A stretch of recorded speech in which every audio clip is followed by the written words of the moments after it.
You've tried every product on the shelf, but your hair still looks tired by noon. Maybe you've been told the only fix is going shorter and hoping for the best. Imagine 7 pixie cuts that don't just shorten your hair. They lift your whole face. I research worst style and beauty mistakes and youth-boosting fixes for mature women, so you get simple, proven transformations that work instantly. Today we're perfecting 7 pixie cuts for women over 60 that rejuvenate. And by part 4, you'll want to pause and look in the mirror. I mean it. We'll cover 7 cuts that work with your bone structure, then 3 that quietly age you without you realizing it. And the very first cut? It's the one stylists reach for when a client says she wants to look like herself again. Let's go. 1. The soft textured pixie. You've probably stood in front of a mirror wondering if short hair would just make you look older. That fear is common, and it's also completely backwards. Here's the truth nobody tells you. A soft textured pixie, cut with movement instead of precision, actually softens every line on your face instead of exposing them. The mistake most women make is asking for a neat pixie tight uniform, almost helmet-like. That version reads as severe on mature skin. Yes, every time. The key insight is this: texture creates shadow, and shadow is what makes a face look sculpted instead of flat. A blunt pixie has no shadow play at all, so it sits on your head instead of framing it. Fix 1.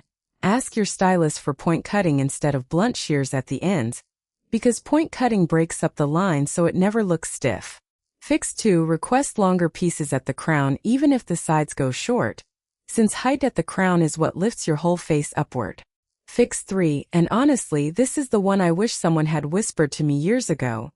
Never let a stylist flatten your natural cowlick pattern, because working with it instead of against it is what gives that effortless, expensive-looking texture. Fix 4. Ask for a matte finishing paste rather than gel, because shine at this length can look wet instead of styled. Fix 5. Request slightly longer bangs that sweep rather than short blunt bangs, since sweeping bangs soften the forehead instead of cutting it in half. If you are still asking for a wash and wear pixie with zero shape, swap it for a textured version with point cut ends. The difference is immediate. If you're using heavy gel for hold, swap it for a light matte paste worked through damp hair. This one is everything. Maintenance is simple. A trim every 5 to 6 weeks keeps the texture from growing into a shapeless mess, and that's genuinely the only upkeep this style demands. There is one detail about this cut that most women never ask their stylist about, and it has nothing to do with length at all. It's the angle of the parting. Most women part their pixie exactly where they parted their hair in their 20s, never realizing their hairline has shifted. Moving your part even half an inch toward your stronger side can open up your whole eye area. Your bone structure was built for this. It just needed the shadow to land in the right place. This is a booster moment worth sitting with. A friend of mine changed nothing but her part, and 3 people asked if she'd had something done. You needed to hear this. The soft textured pixie is forgiving, flattering, and low maintenance. But it's not the only shape that works this well. Because the next cut on this list does something the textured pixie can't. It adds volume exactly where thinning hair needs it most. 2. The volume-boosted crown pixie. Have you ever wondered why your pixie looks full in the salon chair and completely flat by the time you get to your car? It's not your hair. It's the cut. Most pixies are cut evenly all over, which looks tidy in photos but collapses the second gravity gets involved. The volume-boosted crown pixie solves this by leaving deliberate extra length and weight right at the crown, so there's actual structure to lift instead of hoping a blow dryer will invent volume that isn't there. Here's something most women don't know. Fine thinning hair doesn't need more product to look thicker. It needs a cut engineered to hold its own shape without help. Fix 1. Ask for graduated layers specifically at the crown rather than all over layering, because concentrated layers there is what actually creates lift. Fix 2, and this one surprises people. Request that the sides be cut slightly closer than the crown, since contrast is what makes the top read as voluminous. Fix 3. Use a root lifting spray on damp hair only, never dry hair, because dry application just sits on the surface and flakes. Fix 4. Dry your crown section upside down for the first 30 seconds, because that single habit trains the roots to stand rather than lay flat. Fix 5. Avoid heavy conditioner directly on your roots, since weight at the root is the single fastest way to flatten this exact cut. If you're still applying conditioner from root to tip, swap it for root-free application starting at your ears. If you're relying on teasing for volume, swap it for the upside-down drying technique instead. It lasts all day without any damage. Yes, that's simple. Maintenance here is about protecting the crown length specifically. Tell your stylist explicitly not to trim that section down to match the sides, because that's the exact mistake that erases this cut's entire purpose. There's a reason celebrity stylists call this the quiet volume cut. It photographs like she has twice the hair she actually has. I've watched this exact cut make women who swore they had thin, hopeless hair walk out looking like they'd added an inch of density overnight. That's not an exaggeration. That's structural engineering. But volume is only half the equation. The next cut solves a completely different problem, the one that shows up not at your crown but right along your jawline. 3. The jaw softening asymmetric Pixie. This one is going to sound counterintuitive, so stay with me. Most women over 60 are told to avoid asymmetric cuts because they seem trendy or too young. That advice is outdated and honestly a little lazy. An asymmetric Pixie, where one side sits slightly longer than the other, does something symmetrical pixies simply cannot. It breaks up a straight jawline visually, which softens exactly the area that changes most as we mature. The key insight most stylists won't say out loud: symmetry can actually emphasize sagging, because a perfectly even cut creates a straight horizontal line that mirrors and exposes it. Asymmetry disrupts that line entirely. Fix 1. Request 1 to 2 inches of difference in length between sides, since anything more can look unintentional rather than styled. Fix 2. Keep the longer side on whichever side you consider your better angle, because that's the side people see most in photos and conversation. Fix 3. This is a small thing that makes a big difference. Ask for the shorter side to be textured more heavily than the longer side, which keeps the whole look balanced instead of lopsided. Fix 4. Style with your part on the shorter side, not the longer side, because that pulls the longer piece across and creates natural jaw coverage. Fix 5. Use a flexible hold spray rather than a stiff hold one, since asymmetric pieces need to move naturally to look intentional rather than accidental. Honestly, I used to think asymmetry was only for younger women too, until I saw what it did for a client's jawline in under one appointment. If you're still requesting a perfectly even pixie out of habit, swap it for 1 to 2 inches of asymmetry. It's a small ask with a dramatic result. If your part has been dead center for years, swap it to the shorter side and watch what happens to your jaw. This one is everything. Maintenance-wise, this cut needs the asymmetry refreshed every trim, since even growth patterns can slowly erase the intentional imbalance if your stylist isn't paying attention. There's a specific reason this cut works so well on camera and in person, and it has to do with how light falls across an uneven line versus a straight one. An uneven edge scatters light instead of reflecting it in one flat plane. And that scattering is what reads as youthful softness, rather than a hard, aging edge. Booster moment.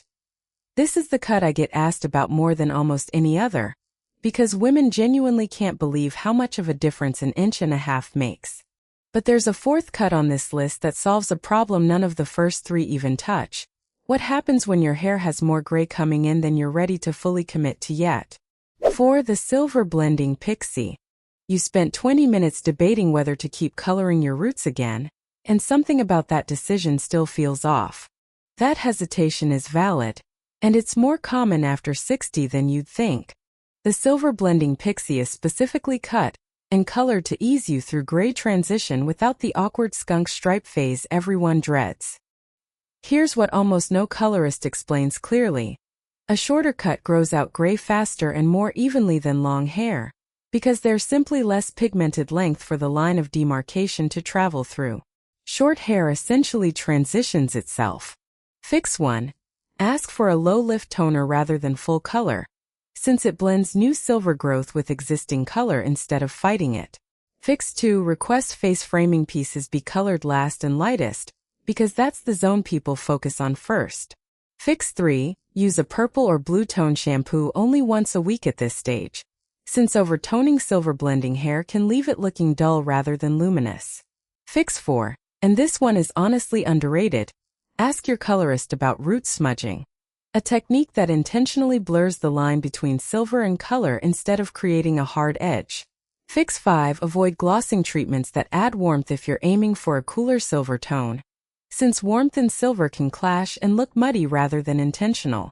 If you're still doing full color every 4 weeks out of habit, swap it for low-lift toning every 6 to 8 weeks instead. If you've been avoiding blue shampoo out of fear it'll look purple, swap in a genuinely blue-based formula. It neutralizes brassiness without any lavender cast.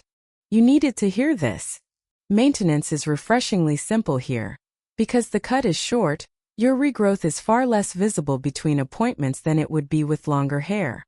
There is one more thing about this transition that changes how confident you'll feel walking through it.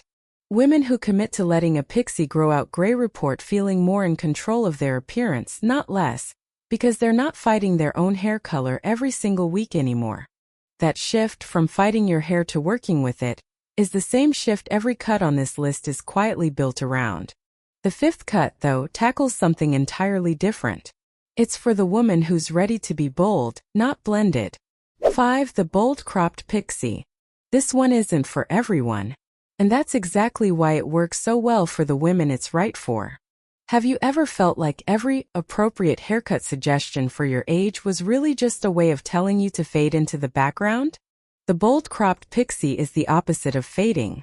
It's short, close to the head at the sides and back, with defined shape at the top, and it says something a soft blended cut simply cannot. The insight here matters. Confidence in a haircut isn't about length at all. It's about commitment.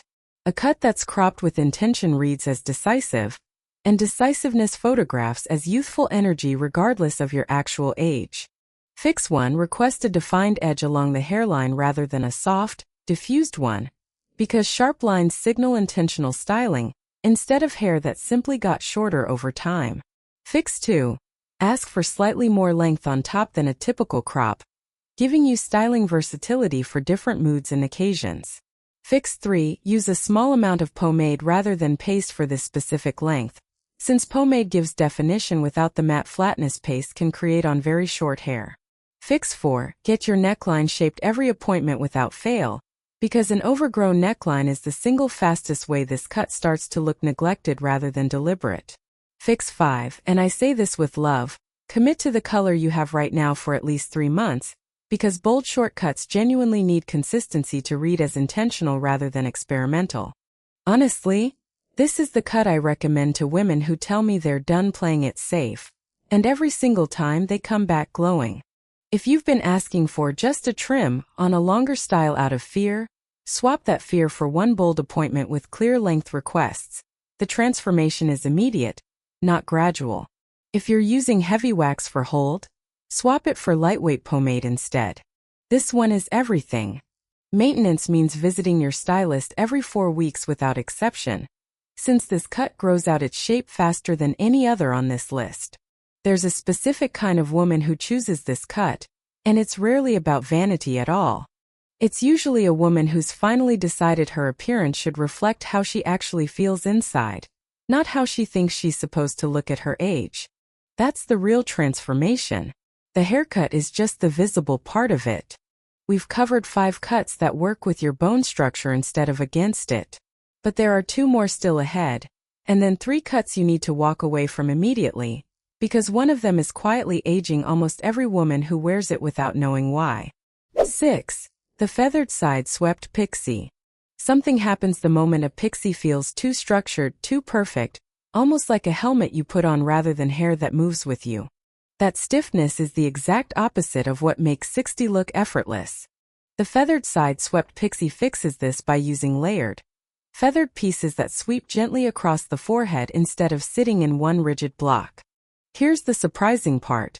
Feathering isn't just a texture choice, it's an optical one. Feathered ends catch light unevenly, and that uneven light is what makes hair look alive instead of sculpted from a single piece. Fix 1. Ask your stylist for razor cut ends instead of scissor cut, because razoring naturally creates that soft feathered edge scissors can't replicate. Fix 2. Request the sweep angle toward your dominant side, since that's typically the side with your strongest natural part pattern. Fix 3. Dry your fringe with a round brush pulling diagonally, not straight down, because diagonal drying is what creates the sweep instead of a flat curtain. Fix 4. Avoid heavy hairspray on the feathered pieces specifically, since stiffness there defeats the entire purpose of the cut. Fix 5. Use your fingers rather than a comb for final styling, because combing flattens the very feathering you just paid for.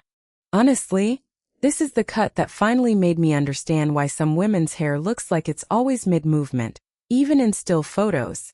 If you're still blow-drying straight down out of habit, swap it for diagonal drying with a round brush. You'll notice the sweep on the very first try. If hairspray has been your finishing step, swap it for a light texturizing cream worked through with fingers only. Yes, that's simple. Maintenance means trims every 5 weeks specifically to maintain the feathered ends, since blunt regrowth at the tips is what makes this style start looking heavy again. There's a reason this particular Pixie photographs beautifully in motion at weddings, on walks, anywhere you're not standing perfectly still. It was never designed to be static. It was designed to move the way you do. That's a small thing, but it's the difference between a haircut that looks good in one photo and one that looks good in your actual life. The 7th and final cut on our Try This list takes a completely different approach. It's not about softness or movement at all, it's about precision. 7. The Precision Geometric Pixie.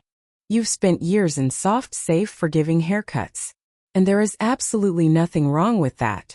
But sometimes what actually rejuvenates a face isn't softness at all. It's structure. The Precision Geometric Pixie uses clean, sharp lines, a defined nape, and crisp edges instead of texture or movement. And on the right bone structure, it looks remarkably youthful. Here's the key insight. Sharp geometric lines draw the eye along a clear path, from your jaw up to your cheekbones, and that visual pathway is what creates the illusion of lift without a single product. Fix 1. Ask specifically for a blunt, precise nape line rather than a tapered, soft one, because precision here is the entire point of this style. Fix 2. Request higher contrast between the top length and the sides, since dramatic contrast is what reads as geometric, rather than simply short. Fix 3. And this genuinely surprises people, this cut actually requires less daily styling than softer pixies because the structure holds itself. Fix 4. Use a small amount of shine serum rather than matte product, since geometric cuts benefit from light reflecting cleanly off crisp lines. Fix 5.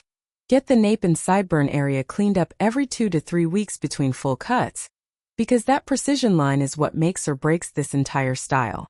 I'll be honest with you, this cut isn't the one I recommend most often. But on the right woman with the right bone structure, nothing else on this list comes close.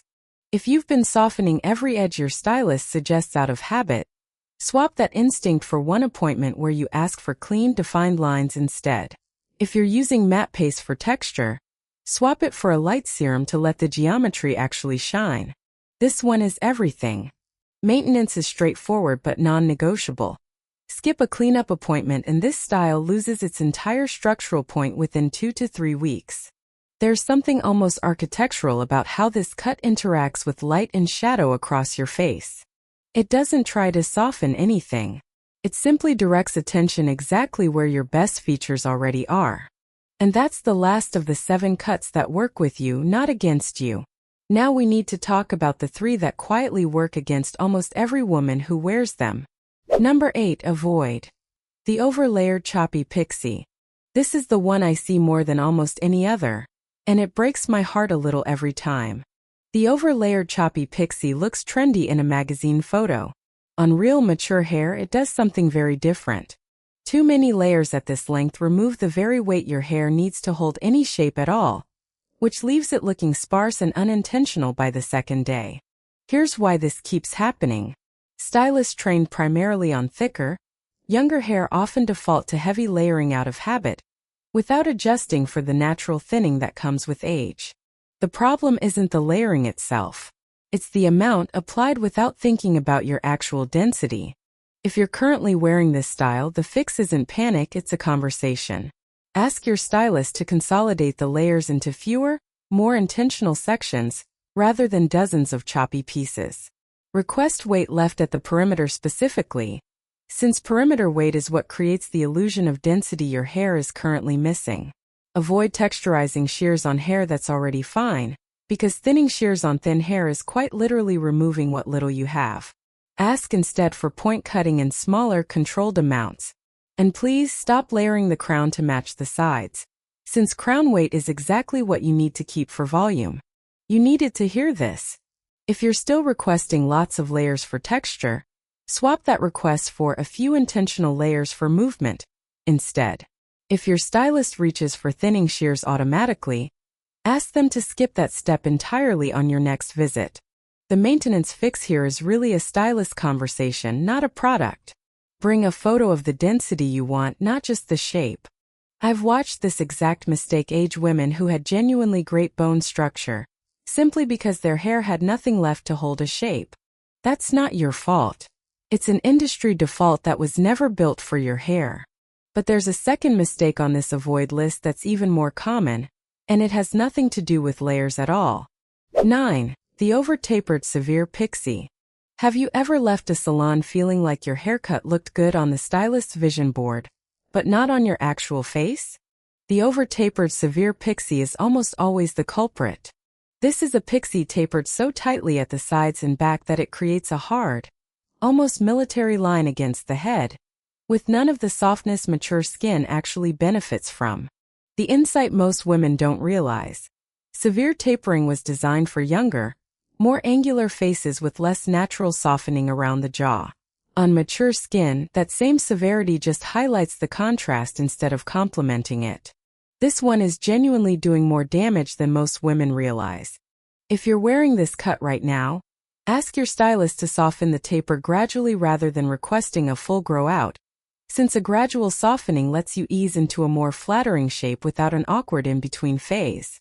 Request length be added specifically at the temples first, because that area softens the transition from hairline to cheek most effectively.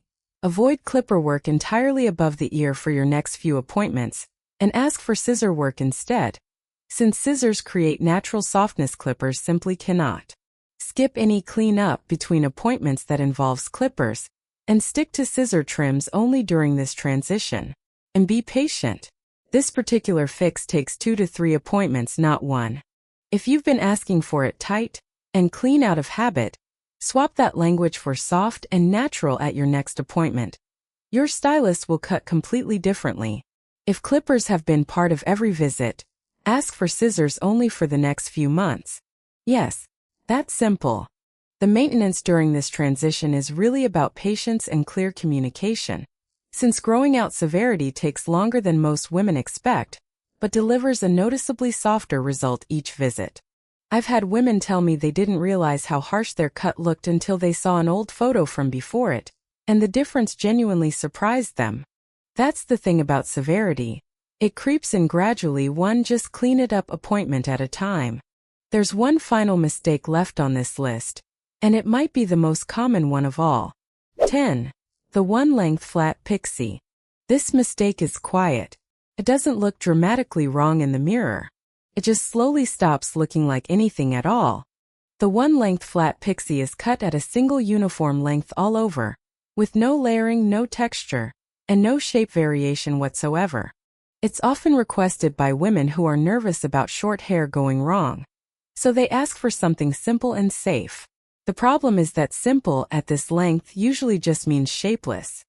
Here's the quiet truth. Hair without any length variation has nowhere for light or shadow to fall differently, so your whole head reads as one flat plane instead of a dimensional shape framing your face. If you're currently wearing this style, ask your stylist for even minimal layering, just 2 or 3 levels of length, to introduce some dimension without dramatically changing the overall shape. Request slightly shorter pieces around your face specifically, since face framing variation does more for softness than layering anywhere else.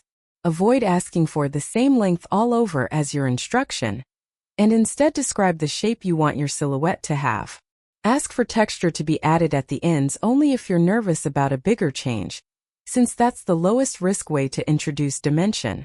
And bring reference photos that show shape, not just length, because short alone tells your stylist almost nothing useful. This one is everything.